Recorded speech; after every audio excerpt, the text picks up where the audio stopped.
Yahweh visited Sarah as he had said, and Yahweh did to Sarah as he had promised. And Sarah conceived and bore Abraham a son in his old age, at the time of which God had spoken to him. Abraham called the name of his son who was born to him, whom Sarah bore him, Isaac.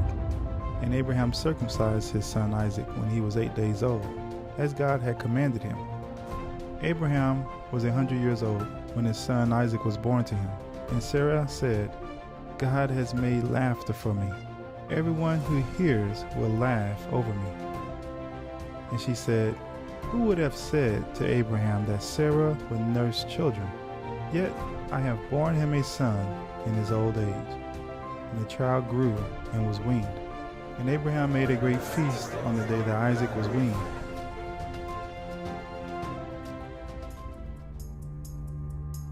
But Sarah saw the son of Hagar, the Egyptian, whom she had borne to Abraham, laughing.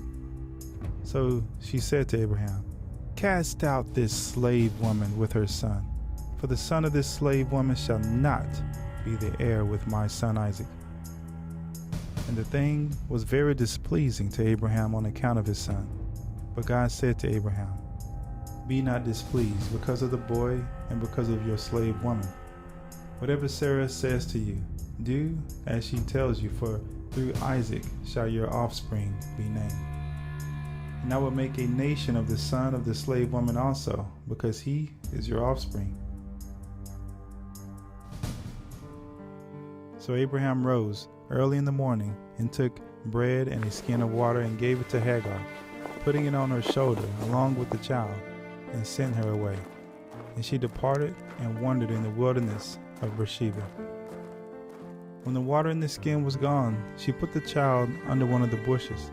Then she went and sat down opposite him a good way off, about the distance of a bow shot, for she said, let me not look on the death of the child. And as she sat opposite him, she lifted up her voice and wept. And God heard the voice of the boy, and the angel of God called to Hagar from heaven and said to her, what troubles you, Hagar? Fear not, for God has heard the voice of the boy where he is.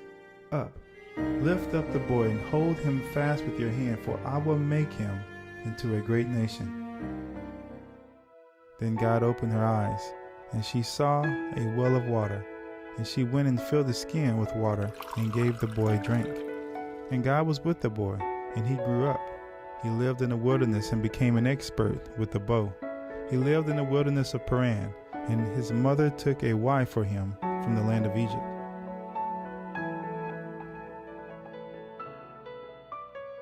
At that time, Abimelech and Phicol, the commander of his army, said to Abraham, God is with you in all that you do. Now therefore swear to me here, by God, that you will not deal falsely with me or with my descendants or with my posterity. But as I have dealt kindly with you, so you will deal with me and with the land where you have sojourned. Abraham said, I will swear.